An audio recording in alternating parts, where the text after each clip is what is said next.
والسماء ذات البروج واليوم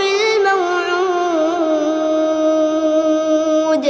وشاهد ومشهود قتل أصحاب الأخدود النار ذات الوقود إذ هم عليها قعود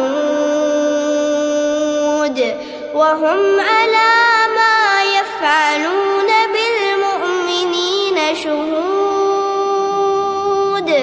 وما نقموا